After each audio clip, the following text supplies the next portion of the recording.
He was a morbidly obese surgeon destined for an operating table and an early death.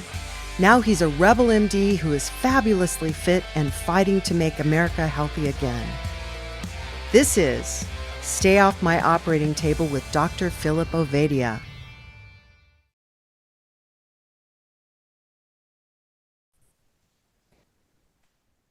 Welcome back, folks. It's the Stay Off My Operating Table podcast with Dr. Philip Ovadia. Today, we have a guest who, as best as I can guess, is not an expert in the works of Voltaire or the operas of Leonard Bernstein, but that's literally all I know about anything remotely resembling what we're supposed to be talking about today. I think I just revealed both the breadth and the depth of my ignorance. Phil, take it away, man.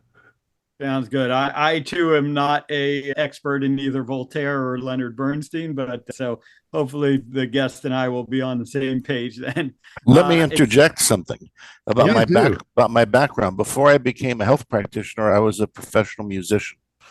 All right, so you got Bernstein down at least. I'm a little Bernstein going on, a little, not Voltaire, but a little Bernstein. I guess we should say to the folks who are saying to themselves, what the hell is going on here? We really are going to talk about health-related issues here. We'll get there. We'll work our way around to it. But excited today to have Michael Biamonte on with us. What Michael is an expert in, at least one of the things he's an expert in, is really what I would call functional nutrition.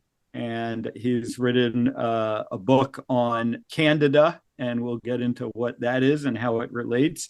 But just helping people figure out how their health might be related to what they're eating. And I'm excited to have him on. And with that, Michael, why don't you give a little bit of your background to our audience, and we can go from there. Sure. I'm a naturopathic doctor, and I'm also a certified clinical nutritionist in New York State. I was actually one of the first certified clinical nutritionists in New York State. I think my number is 3. Or somewhere about that. Wow. I'm on the scientific council of the International and American Association of Clinical Nutritionists. I'm one of the people who writes the test questions when nutritionists want to get licensed in whatever state they want to get in. I'm one of the people who actually writes the test and writes the questions and answers. So I have a pretty deep background into clinical nutrition. And actually, before functional medicine was termed, we were practicing a pseudo form of it because there was no licensing, there was no certification for anything like that back then. I consider myself one of the pioneers in this whole field of functional medicine and clinical nutrition.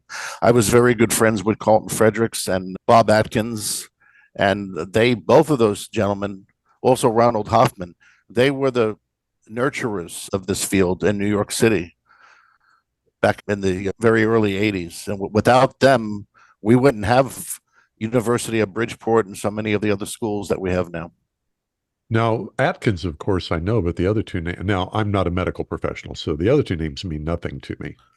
Carlton Fredericks had a PhD in public health, and he was a very popular author back in the 60s and 70s.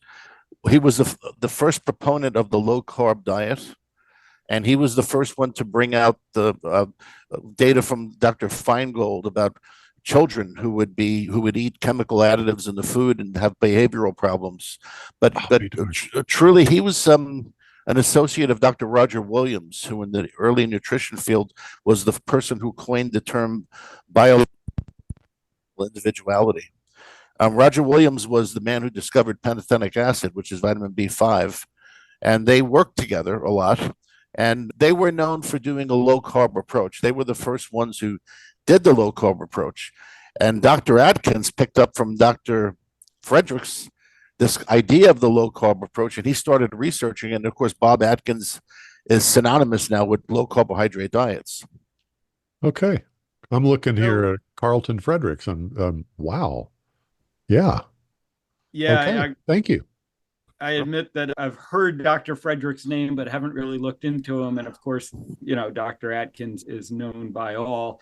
But to maybe go into that history a little bit more. So talk about, what naturopathic doctors do and how that kind of developed as a, specialty, let's say, and then how that ties in with clinical nutrition and really differentiate, clinical nutrition from, I guess, what people now know as nutritionists and dietitians, where there might be some differences there. You're asking the right person, because I was in the thick of it back then. Back in the 80s, when I first got out of school with a degree in naturopathy, there was no licensing for naturopaths in New York. And I'm pretty sure there still isn't. Licensing is still limited. However, naturopaths, we are the original physician on this planet. Hippocrates was the one who coined the term naturopath, nature heal. So it's the naturopaths were the original doctors. And in the 40s and the 50s, when John D. Rockefeller discovered that he can synthesize the active ingredients in herbs utilizing his leftover coal tar dye wastes, this is where allopathic medicine really began. Originally, allopathic medicine they were called quacks. That's where the term quack comes from, because in the early days, allopaths used a lot of quinine for everything. And somehow from quinine, they developed the word quack. I don't remember how that occurred exactly, but allopaths were originally thought of as being quacks. Naturopaths were the bulk of the doctors, and homeopaths made up a small amount of the leftover scene there. So in the moving everything forward, as allopathic medicine became more predominant. When was this Rockefeller thing? When did that happen? It was back in the 40s, I believe. Back in the 40s, 30s, somewhere in there. One of the seminal events there was what's called the Flexner Report. And yes, oh, beautiful. If I remember correctly, that was in the 30s. Yeah, and of course we know who paid for that. It was John D. Rockefeller paid for that. And the Flexner Report basically said that all medicine was quackery except for allopathy. That was the end result of it. So with that, you had a Flexner Report. So with this report, there was a PR move also. So people were being told to stay away from naturopaths and go to allopathic medicine because that's more scientific. So as that progressed, naturopathic schools started to close. And with that, the availability of getting a license as a naturopath in a lot of different states started to shut down. And allopathic medicine really popped in there. Now, they also had the chiropractors who were now becoming popular. So that became another division. So you eventually had naturopaths, chiropractors, homeopaths, allopaths. And everybody sort of was scuttling for positioning. And allopaths became more predominant because they had all the money backed by John D. Rockefeller. Rockefeller paid and put together schools for allopathic medicine and hospitals that would predominantly use allopathic medicine, because at one time, believe it or not, there were hospitals that used mostly homeopathy, but they don't really exist anymore. So coming into where I enter into the picture, I get out of school in the 80s with a degree in naturopathy. I find out there's no licensing in New York, which is where I was from. So I found out I had to practice then as a certified clinical nutritionist.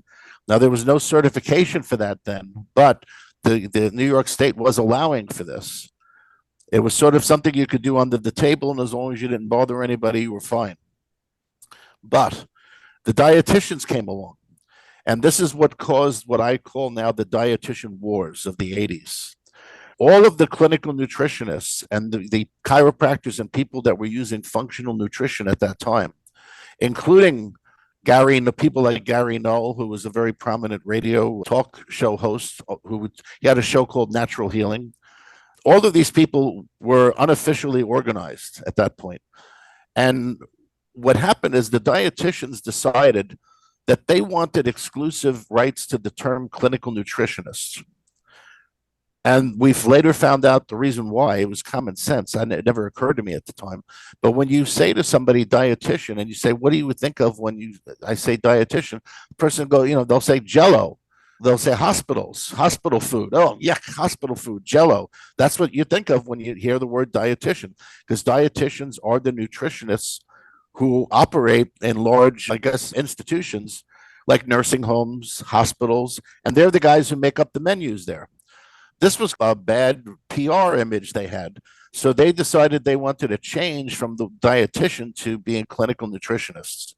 And they were putting together legislature in New York City New York State rather, that would basically make it illegal for anybody like me who was a functional nutritionist to practice because they wanted sole title. These wars went on for years.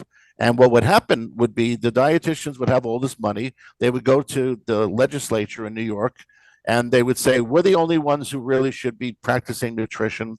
And they wanted legislature that would stop. And anybody in a health food store. Repeat that, Michael. Your signal broke up. They wanted anybody. They wanted they only wanted to be the ones who could give any kind of nutritional advice, including chiropractors. They wanted chiropractors out. They wanted be illegal for anyone at a health food store to give you any kind of nutritional advice. And as you know, that's a big thing. You go into a health food store and you start talking to the people there that own it, and they're always recommending this vitamin, that supplement. So they wanted all that to be illegal. And these wars went back and forth. And what would happen is my side would hear about these meetings they were having, these covert meetings that they weren't announcing. We would get wind of it, and then we would suddenly rush up to Albany and barge into the meetings they were having, and we would then give our side of the story, which made it impossible for them to actually clamp down legislation that would make it illegal for people like me to practice. Eventually, Governor Cuomo got involved with this, and Governor Cuomo decided that this was very sane of him. He decided that there were two disciplines here. And he understood dietitians did what they did, and we did what we did, and we were a new and upcoming science. So he said, we're going to have certification in New York State for nutritionists, but on their certification diplomas, if you want to call it that, one is going to have a C and the other is going to have a D. So all the dietitians who got certified had a D to differentiate, and the clinical nutritionists had a C. And that's what ended all the wars and all the fights. Very interesting. And of course, the other background that's going on at this time is, the U.S. dietary guidelines get released in 1980, and the dietitians essentially became beholden to, promoting and I guess you could even say enforcing the guidelines. And of course, you've already given a little bit of insight that the recommendations that at least you were making, and maybe this is more broadly applied to the clinical nutritionists were making, were very much against the guidelines, low carb, Dr. We not only that, but the more we got into laboratory testing, which is what Governor Cuomo eventually saw was the difference. When we made our case in Albany about what we did, what we explained is that we are relying on laboratory testing to come up with individualized scientific programs for the patient. We don't recommend that the patient just eat his USDA amount of Jello or instant potato buds every day. We recommend that the person take very specific diet based on his condition and based on the laboratory work, and supplements based on the laboratory work. And that's what really made the whole difference. Yeah, that's some fascinating history that I didn't realize all the details of, and very interesting. Secondarily interesting to me because I was growing up in New York at the time, but very interesting to hear what was going on behind the scenes. Okay, that was, 40-ish years ago. Kind of tell us today what the state of the union might be, and this kind of still friction or interaction between clinical nutritionists and dietitians. No, there really isn't any. They've basically gone in their cave, and they know, they do what they do and we do what we do. And because the health food industry has taken off and turned into a multi-billion-dollar industry now, many people can relate what I do to the health food store. From that viewpoint, from a PR standpoint, those things align, and people are now have an understanding. A lot of the work that we did back in those days, both politically and technically, led the University of Bridgeport and many other universities that now offer functional medicine and clinical nutrition and naturopathy programs, where it would have never happened if we didn't keep the fire burning in New York. Because if New York would have gone down, a lot of other states would have followed. That happens to be the way it was. While we were fighting in New York, Texas made some great breakthroughs as far as legislation for clinical nutritionists. Some other and now, Michael, let me suggest that you pull the mic away from your mouth just a am I little bit. clipping? Yeah, You're I know where that clipping it. is. You're clipping fairly frequently. Okay. So where do you want me to go back to? You Just were that talking last about sentence. Texas. Yeah. Yeah. So Texas became prominent as far as the amount of licensed clinical nutritionists that are there. And as I was saying, if we didn't keep things going in New York, you wouldn't have what you have available today for people to go to school, go to college, and then learn clinical nutrition from a real scientific viewpoint. And now it's kind of an expected thing that you go to a nutritionist and people are now expecting they're going to run lab work on me and they're going to tell me what vitamins to take or what diet to take. We've definitely established that as the protocol. Now, there isn't a standardization yet for this. That's something that I'm hoping to do. And my organization, the IAACN, we're still hoping to get a standardization. But it's hard to do because you have different approaches that people have. But the real plus point is there are many colleges now that you can go to and you can study all this and get a real degree. There are many professional associations which you can belong to. I happen to belong to the IAACN. We were one of the first. We originally came from an organization that was called the Florida Organization of Nutritionists, and that then became international. Phil, if you don't mind, I want to go down a rabbit trail just a minute. And Michael may not know anything about this. So I want to go back to the Flexner report. Mm-hmm. I did some research. I have a friend who's an inventor, actually, who got involved in, I can't remember the name of it, but it's pulsed frequency magnetism or something like that. Yeah, pulsed EMF. Yeah. There we go, EMF, yeah. And that led me down a rabbit trail that took me all the way back to Nikola Tesla in the early 1900s with his work with electricity. And he was, what I found was that he was apparently doing work with, for lack of a better word, energy medicine. And apparently he had some relatively famous people coming to him for all kinds of EMF types of treatments. And it looks like the Flexner report also wiped out that branch of medicine. The story that I read, and again, you may not know anything about this, but I'd love to hear independent third-party verification, was that the Carnegie Foundation, which funded the Flexner report, told the medical schools that they would not get any of the money that they were used to getting if they allowed any kind of teaching in the direction that Tesla was going. And so all the medical schools said, okay, we won't. And that's why that branch went away. And that's where Dr. Reif comes in. Right, Dr. Reif. Dr. Reif comes in. And when I was in school, because my school was more geared towards clinical nutrition than it was these other naturopathic modalities, I didn't really learn all that much about that.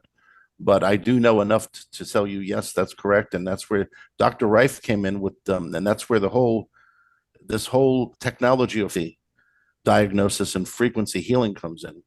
Dr. Reif was a pioneer. There are many people since then who've come up with similar gadgets that you could use to try to perform this technology. Okay. All right. So same deal. It all happened at the same time.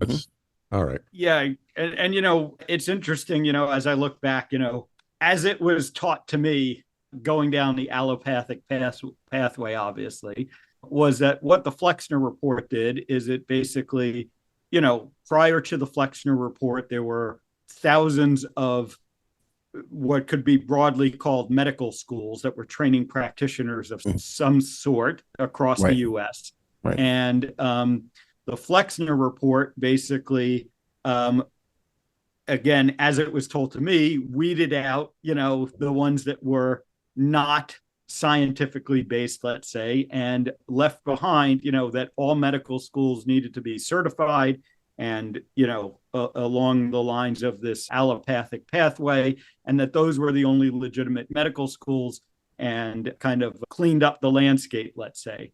And, that's how I understood it. And honestly, that's true. That's Yeah, true. You just have to add the one proviso is that whoever pays the piper calls the tune. exactly. And we And know who that was. that's what I have later come to recognize and realize. And, I think, again, I think all of these areas, allopathy, naturopathy, homeopathy, they all have some legitimacy to them. Mm-hmm. And quite frankly, within each of those, there are illegitimate practices, let's call them, that go on. And, maybe it's not as simple as Rockefeller and Carnegie and the ones, behind the Flexner report wanted everyone to believe at the time. So it's an interesting history. And, again, I appreciate Michael bringing some more of this to us. This isn't actually a topic that we were planning on focusing on, but I think this will be very interesting for people to understand.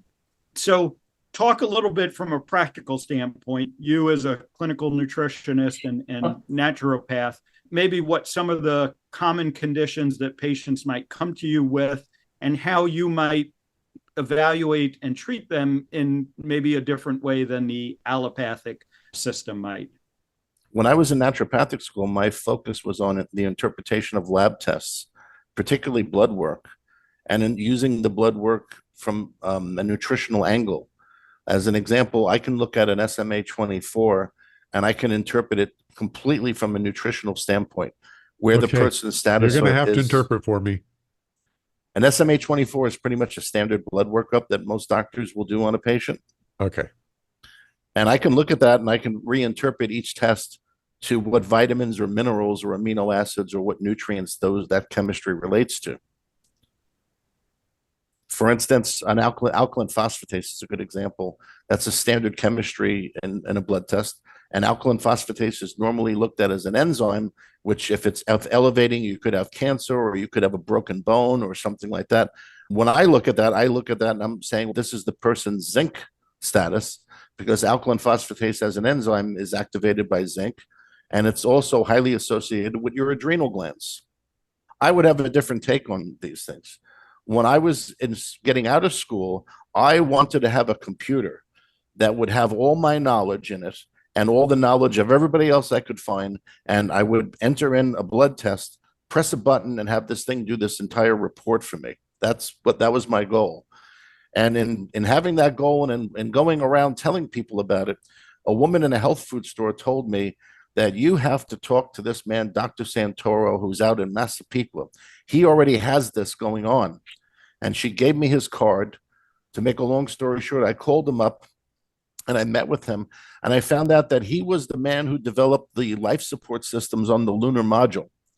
But he was also an aerospace physiologist and a naturopath. And he had this whole team of people that were working on this project with NASA to develop a computer that could look at the astronauts' blood work and then come up with exactly what vitamins they needed. And they were going to use this for the space station, because when an astronaut is in space for a long period of time, you have problems with muscle loss and calcium loss due to the weightlessness. To make a long story short, I worked with these guys for 10 years. And not only did I learn a lot and I advanced my knowledge of nutrition tremendously, but I got a very important discipline from working with them. I learned to look at things from the viewpoint of a systems analysis engineer. So when I look at the body, I don't look at the body the way a health practitioner does. I look at the body like an engineer would. And I'm interested in systems and subsystems. This is the key thing, that in systems analysis and engineering you're looking at are systems that have subsystems that relate to other systems and how the feedback loops all work so that everything is harmonized and it all works together. In medicine or health, sometimes we call this homeostasis, which is the body's attempt to keep everything in one stream and everything balanced. The computer system is what I used for many years. And I became known for the use of this computer. The system is called biocybernetics.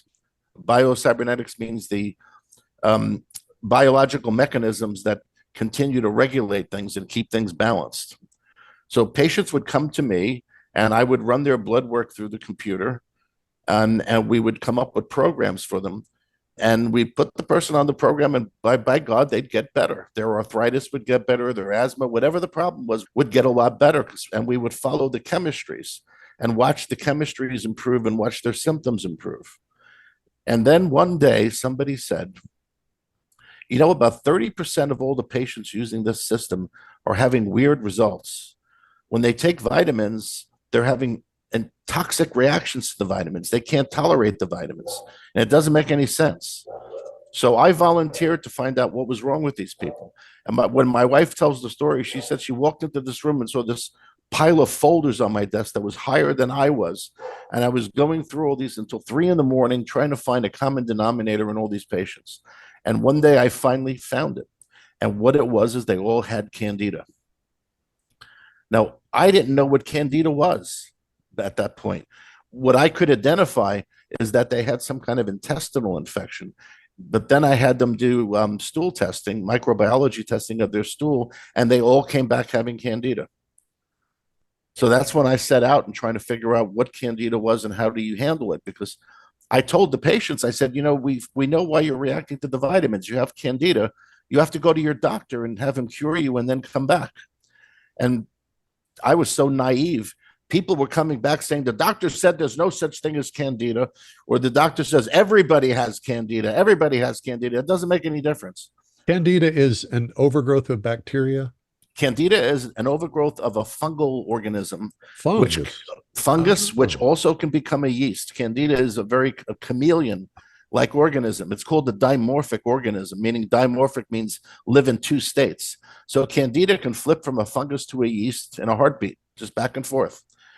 And I didn't know what to do at this point. So the only people I knew who would have a grip on this was Bob Atkins, who I was becoming very friendly with, and Ronald Hoffman in Manhattan. These were the 2 functional doctors, probably the first 2 functional doctors in Manhattan. So I recommended the patients go there, and they came back and they told me, you know, this was much better. They knew what I was talking about, and they said, yeah, I did have it, but the treatment they gave me didn't work. They said I got better for a while, and then it all came back again. And that was it. That's where I then got on the path of trying to unravel how you handle Candida, because even now, patients get very inconsistent results when they see other doctors for it. And there are reasons that I found out. How I found it out was by reverse engineering everything. I had patients come to me and tell me everything they were doing and how everything went wrong or went right. And then I would listen to what they said, and I'd go back and I'd hit the medical textbooks to reverse engineer and find out what was going on. And I remember the first discovery that I made, which I discussed with Dr. Atkins. I told him, you know, these people the Candida species are flipping. They're jumping from Candida albicans to Candida tropicalis. And that's when I learned that Candida was very mutative. It was very drug resistive. So if you keep giving the same drug every day to the person with Candida, after 21 days, it mutates and it becomes a different species and the drug stops working. That was one of the first major discoveries I made. Then I discovered that vitamins, there's 2 columns of vitamins. One column actually feeds Candida and makes it worse, and the other column of vitamins blocks the antifungals from working. So I kept going along, making all these discoveries, and that's how I tweaked and developed my own protocol for Candida, which is discussed in my book, The Candida Chronicles. Why I call it The Candida Chronicles is because it chronicled my particular journey in discovering what Candida was and how you outwit it, and why a lot of the standard treatments just don't work. I'm hearing 2 different problems. Problem 1, an awful lot of primary care physicians don't recognize it, or at least didn't recognize it as a real thing. Right. And then secondly, if it actually was recognized, incredibly difficult to treat. So let's start with the second problem first. Mm-hmm. No, let's back up 1 problem. What would be the signs that somebody's dealing with Candida? To give you a very accurate Reader's Digest version, the person would recognize that since having a major accident or a major illness where they had to take antibiotics, that since that time, they have cognitive loss, their memory's poor, they forget things, they now have GI problems, they're having gas, bloating, diarrhea, constipation. They're starting to become chemically sensitive. They can't be around people with perfume or cigarette smoke. And then they could be developing a lot of fatigue. They could have rashes now all of a sudden, fungal rashes. They could be asthmatic. These are the typical symptoms when a person develops Candida, although it can go way beyond that. You can get rheumatoid arthritis from having Candida. You can get a lot of mast cell activation when you have Candida. There's all types of, you can have fibromyalgia from having Candida. The Candida can be an underlying reason for many other ailments that you would go to the doctor to be treated for. Sure. Okay, so then let's back up to my initial second question, which was, let's talk about treating it. What most doctors do wrong, and nutritionists, is they give the person some kind of antifungal product or drug. They give them probiotics and they put them on a low-carb diet, and then they give them a host of other vitamins, which are supposed to enhance their immune system to try to shake the Candida. So what goes wrong with that, and that's the standard treatment, what goes wrong with that is the drugs or modality of antifungal defense after 21 days is eliminated because the Candida mutates, so that no longer works. Whether you're taking nystatin or caprylic acid or Powdarco or whatever the substance is, 21 days, boop, the Candida starts to mutate. Second thing is the probiotic. If you imagine this like a game of musical chairs, the probiotic is repelled by the Candida. So as long as Candida is there, it pushes the probiotic away and it stops the probiotics from being able to re-inoculate in the intestinal tract. It doesn't allow them to stick. So the probiotic is going in the person's mouth and out into the toilet, where it's supposed to be populating to crowd the Candida out and reduce the population. That's not working. Then all the vitamins they're giving the person, vitamin B complex, coenzyme Q10, vitamin D, iron, all of these nutrients spread Candida like crazy. They make it grow more. How I learned this was really simple. I started to look at the mechanisms of actions on the standard antifungal drugs. I looked at nystatin, which is a very common antifungal drug. How nystatin works is it blocks the Candida's ability to absorb iron. Now, I said to myself, now, if a drug kills Candida by stopping it from absorbing iron, why the hell would I ever want to give a patient with Candida iron? I went to the next drug, ketoconazole. How does it work? It blocks the Candida's ability to absorb vitamin D. Vitamin D is important for the structure of the Candida. So again, why would I want to give the patient vitamin D if he has Candida? Okay. I met a doctor named Herman Bueno up in the Bronx in New York. And Bueno taught me that when you use an antiparasitic or an antifungal, you must not have the patient take antioxidants. And he explained to me that technically antiparasitic drugs or antifungals are chemotherapy. Chemotherapy works by producing oxidative stress against the membrane of an organism. Chemotherapy, how chemotherapy kills cancer is it floods the cancer cell with free radicals, and that's how it kills it. So he explained, if you have a person on an antiparasitic or an antifungal medication and you're giving them antioxidants, you're just stopping the whole You're just process. neutralizing the whole treatment.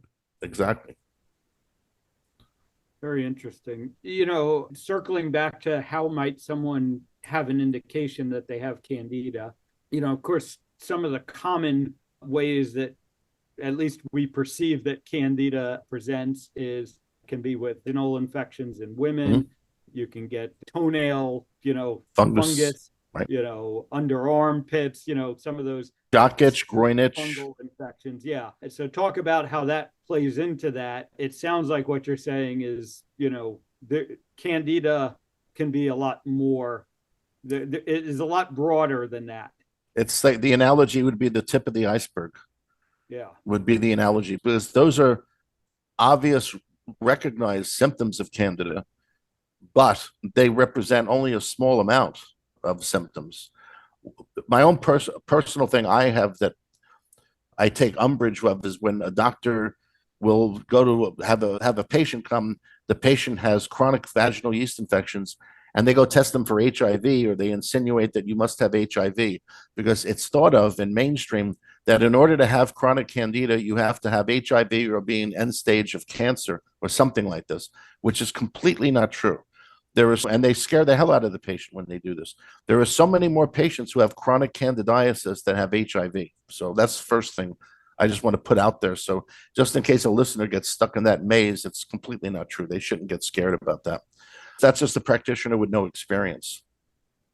But typically, yes. Oh, no, go on. Typically, Candida comes about after the person has either been in an accident where there's been a strong trauma to the body and that trauma has destroyed their biome, or they've taken a medication that's destroyed their biome. Oh, so it doesn't have to be antibiotic that's destroyed the... Anything that destroys your biome. I've had Candida patients who were swimmers, like professional athlete swimmers who were just in the pool all the time swallowing chlorinated water, and they developed Candida. The rule is anything that destroys your biome is going to allow Candida to grow. That's the rule of thumb. Oh, so that can be quite a lot of things. You could be going for oral surgery. You can be going to the dentist and taking antibiotics. You could be having to take an antibiotic for whatever. You may get Lyme disease. Here's some of the biggest influx of patients we get who have Candida are Lyme patients, because the Lyme disease is treated by antibiotics, which may be successful against the Lyme, but then it gives them Candida. And the stories are all the same. They come in and they've said they had the Lyme disease, driving me crazy. The doctor put me on the course of antibiotics and I got better to a degree, but it's still there. It won't go away. And when I test them, I find out the Lyme went away. Now they have Candida as a side effect. They're still thinking they have Lyme because they have now developed candidiasis. And you mentioned low carb diets being part of the protocol. Talk about what role that plays in helping to overcome this. Well, Candida essentially eats sugar. Candida feeds on sugar just like any other yeast that's you're going to use to brew. When you brew something, you add the yeast, you add the carbohydrate mixture, and then you go ahead and you get the replication of the yeast. And Candida has to have carbs and sugars to survive. So one of the ways of making it more amenable to dying is to starve it. Just like this is a war and you're cutting the enemy's supply lines off. If you continue to feed Candida while you're using medications to kill it, it just keeps coming back. So you have to have a combination approach of starving it and then using effective antifungals to destroy it. And I'm guessing that in the absence of starving it, whatever the effective antifungals are grow less effective over time. It becomes like a roller coaster, because what happens is the patient gets caught in this swing of he takes the antifungal, the Candida starts to die, he starts to feel bad from it dying, which is called a Herxheimer reaction. Oh. Herxheimer was a doctor who discovered this, that when you killed microbes, they would die, they would decompose, they would release toxins, your immune system would react, you'd feel like you have the flu or you feel sick. That we actually call it getting well, right? But the symptom of getting is you feel worse for a while. Temporarily. It's called die-off. When doctors get together in the bar, we call it die-off. When we're being official, we call it Herxheimer reaction. So what happens is the person takes the medication, starts to feel sick, the Candida is dying, they cheat on the diet, they feed the Candida grows back, they go back and take the medication again. Now there's more Candida there. Now they feel sick again because they're killing the new Candida that they just fed, that just grew, and it becomes a vicious cycle. That makes sense. This is why when you have a person who's getting perpetual die-off, you know they're cheating on the diet, and they've got to get a grip on the diet. Otherwise, they just keep feeding it and it just keeps coming back. How long does it take if somebody's actually following orders? It takes about 8 months to a year. Wow. To remove the Candida and get your biome to come back. And a lot of that time is spent getting your biome to come back, because when you have Candida, it causes damage to the mucosal lining and it destroys some of the collagen that's there. So part of the Candida program is you have to heal the gut, heal the collagen so that the friendly bacteria can reestablish and stick again to the lining of the intestinal tract. Getting rid of the Candida is not that hard. You can getting rid of Candida is not that hard if you follow the basic rules of rotating the antifungals and whatnot. It's getting the biome back that's hard. Now, is Candida is it just around? Is it something that everybody's got floating around in their intestines, but it doesn't get a foothold for most people because it's not? That's correct. Candida is a normal organism that you find in all mammals. Certain mammals have more propensity for it, like birds, for instance, can have so much candida that you can see the white stuff coming out of them. But candida is normal in the intestinal tract of all mammals. It's a matter of having the biome there to control it and stop it from going out of control. But a funny, if you think this is funny, here's a side thought on this. When you die, your body is injected with formaldehyde to preserve you. Do you know what formaldehyde does? Formaldehyde is nothing more than a massive dose of antifungal. The idea of formaldehyde is it stops the candida that's in your body from decomposing you. When the body dies, it's candida that decomposes the body. And the whole mechanism here of the undertaker trying to preserve you is to give you formaldehyde, which tries to neutralize that candida that's in your system to preserve your body. So the candida's job, appropriate job in our bodies, it doesn't really have one until we're dead. And then once we're dead, its job is to turn us back into dirt. Yes, from dust to dust. That's correct. Phil, I did not see this one coming. I really didn't. Neither did I, but this is real fascinating. So I want to circle back to sort of, you mentioned earlier this, early adoption of computer aided diagnosis, let's call it, an early adoption of technology. And one of the things we were talking about before we hit the record button is sort of, you were one of the first to use telemedicine as it is.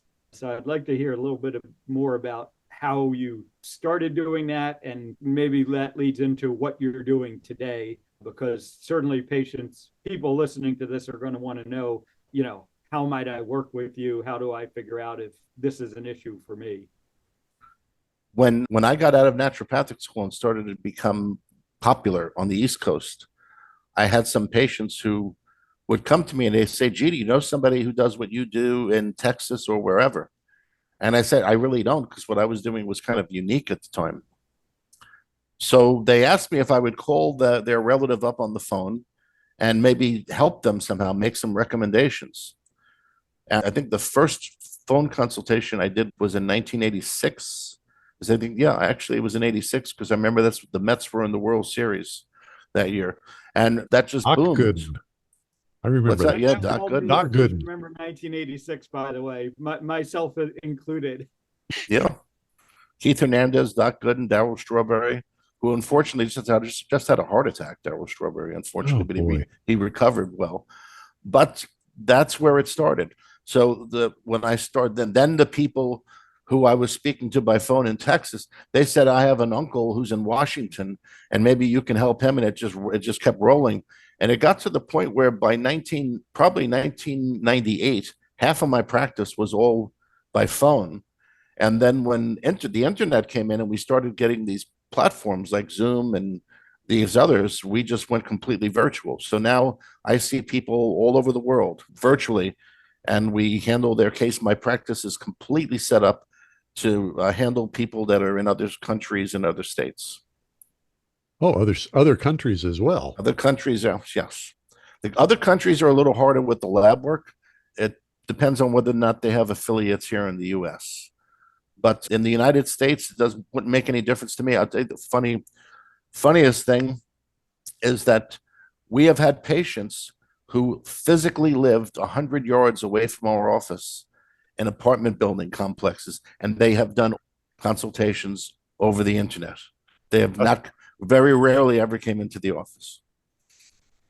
Sadly, over the last 4 years, not leaving your house has become far more common.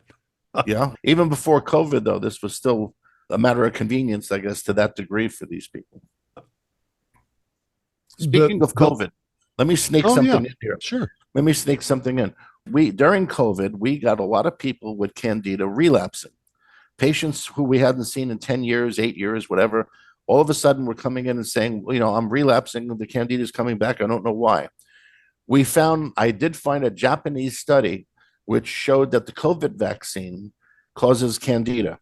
And what the COVID vaccine does, among all the other things we're hearing, is the COVID vaccine unfortunately kills the bifidus bacteria in your colon. And that's one of the major mechanisms of developing Candida. is having that part of your biome die. Now, we've since found out that the COVID infection itself does it. It's not just the vaccine, it's COVID in itself that destroys the bifidus biome. If anybody has had COVID or they've been jabbed a bunch of times, and since then they're not feeling well, there's a very high probability they developed Candida as a result of COVID and the jab.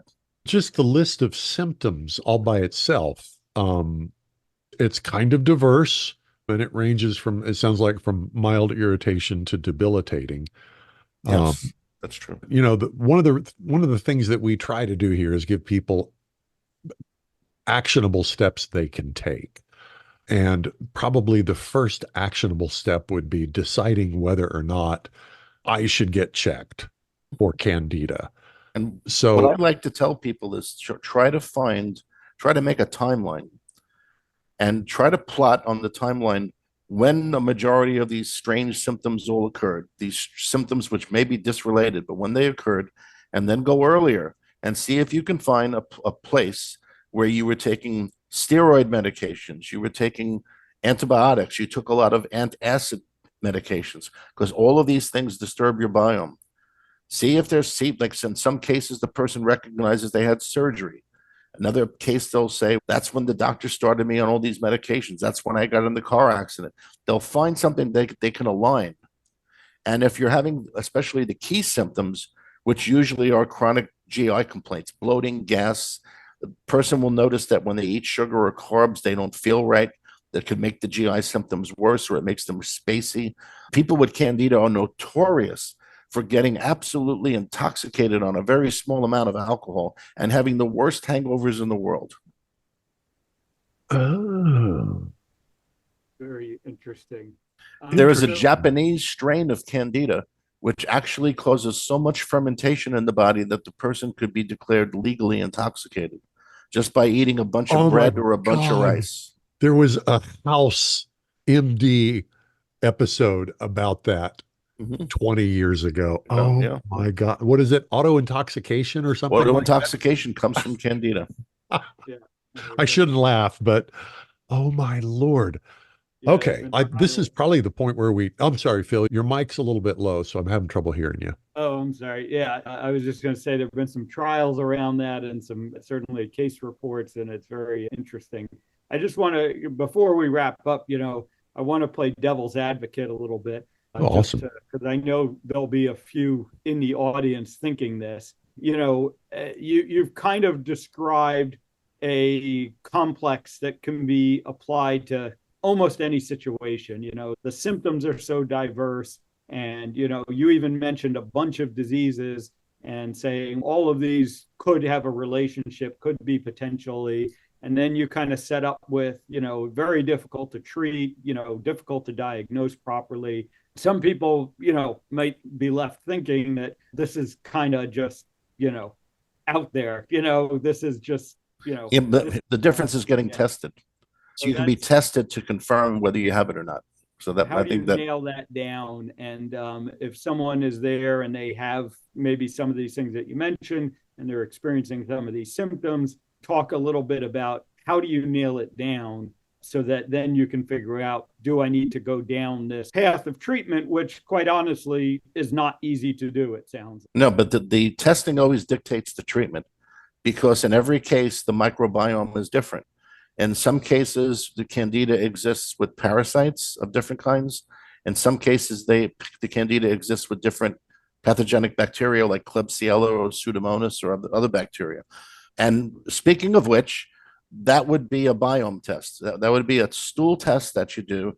And the stool test would represent your entire biome. It would show all the bacterial organisms, all the fungal organisms.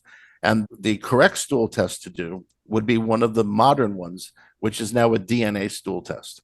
You give your poop to the lab, and the poop, instead of just concentrating on microscopic exams or cultures, they actually run DNA studies on your poop to look to see if you have the DNA of Candida in your stool at a high amount. So they look for the quantity of DNA of different microorganisms. That's one test. The next test is an organic acid test, which measures organic acids that Candida is releasing in your body. The primary metabolite that we look for in that test is called arabinose. Arabinose is the most reliable organic acid to determine if you have a Candida overgrowth. And then you can get blood work done for Candida antibodies. That can be a little funky because if you have a blood work test which is showing Candida antibodies and they're positive, you don't always know if that means the infection is still active because the antibodies can remain active for 9 months after the actual infection is gone, which is true of other viruses too. So that's a tough one. But one thing for sure is if you do a blood test for Candida antibodies and they're positive, it means that sometime your immune system was fighting an overgrowth of Candida. So at least you know that much. That's Bill? great information. Very interesting. And we've touched on a bunch of interesting topics. There were a few that we didn't even get a chance to get to. But like I said, I think people are going to be very interested in potentially working with you or getting more information on this. So why don't you let them know how to go about doing that? First thing, if the person is interested and this is jarring anything in their psyche here, get on Amazon, buy my book, The Candida Chronicles, because if you read through the book, you can have so many oh wow moments because it's going to hit on so many symptoms and there's different stories about other patients with Candida, and it may just really ring home. And that could be your first step in unraveling the whole thing. If they want to contact me directly, I have 3 websites. I have my first website, the main website is called health-truth.com. And my 2 subsidiary websites are the New York City Candida Doctor and the New York City Thyroid Doctor. Now, people ask me, why thyroid? How does thyroid become a specialty of yours? Answer is very simple. The major endocrine gland that's affected by Candida is the thyroid gland. And Dr. Atkins and I, actually, at one point, I remember this like it was yesterday. I was sitting in his office and we were talking, and we looked and we said, there's 2 reasons why the Atkins diet won't work on somebody.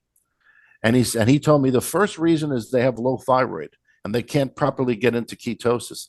And he said the second reason is they have Candida, and Candida is causing their thyroid to malfunction. So he said, remember this, if you ever have patients who don't do well on my diet, those are the 2 things you need to look for: thyroid problem and Candida, and they're both interrelated. Feels like we should go down that particular rabbit trail a little bit more, but holy smoke. Okay, so health-truth.com, the New York City Candida Doctor and the New York Doctor. City Thyroid Doctor. New York City Thyroid Doctor. Fascinating stuff. And what's the name of the book again? It's called The Candida Chronicles. The Candida Chronicles by Michael Biamonte. All right, very good. Fascinating stuff. Really fascinating. Thanks, Phil. I'm glad you brought him on. I really am. I know I say it practically every time, but I'll come on again and we can talk about thyroid. I'd love to hear more about that. Yeah. The data I have between a lot of the people that I've worked with, there's a 50% of understanding how to treat thyroid and thyroid function that the average thyroid expert on Park Avenue has no knowledge of. They know 50%. I have the other 50%. And if any listener is interested, they can email me and I will email them a copy of an article that I've written, which outlines the total knowledge of thyroid, everything you need to know to functionally address thyroid properly. Is there an email address you'd like them to use? Yeah, there's 2 they can use. One is drb@health-truth.com. And the other is drmichaelcbiamonte@gmail.com. All right. They can email me and I'll send them a copy of the article. Very good. Boy, we just opened another can of worms that I'd love to I don't like to dig into cans of worms, but yes, thyroid's fascinating. I would like you, if you don't mind, to repeat that the 2 reasons Dr. Atkins said for people who are on his diet, on their diet, on the Atkins diet. If someone's on the Atkins diet, which then reinterprets to a keto or a low carb diet, because they're all universal. If someone's on that diet and they're not getting success, they either have a thyroid problem or they have Candida, which is causing a thyroid problem. So it's either directly or indirectly thyroid. Yep. Fascinating. All right, let's talk about thyroid sometime in the not too distant future, Phil. That should be. I know lots of people who have been diagnosed with thyroid issues. I don't know if it's just because I'm getting older and meeting more people, or if there's something going on, but I'd love to hear more about that. I'd be more than happy to tell you. It's a personal soapbox of mine because of how many doctors have incomplete data on thyroid, and their treatments are so limited to just giving hormone supplementation, which is covering only a fraction of what's needed. Very good. All right. So if you think you might be dealing with a problem with having success from the Atkins diet, a low carb diet, a keto diet, and you want more information about maybe the thyroid, email Michael Biamonte. That information will all be in the show notes. Phil, are we done? I think so, and we'll definitely get Michael back on for part 2. But thank you for coming on and for some of the pioneering work that you've done in this field. It's been my pleasure. I enjoyed talking to both of you. Thanks for being with us. Nice Michael to speak to people who Biamonte. can think. For Dr. Philip Ovadia, this is the Stay Off My Operating Table podcast. Thanks for joining us. We'll talk to you next time.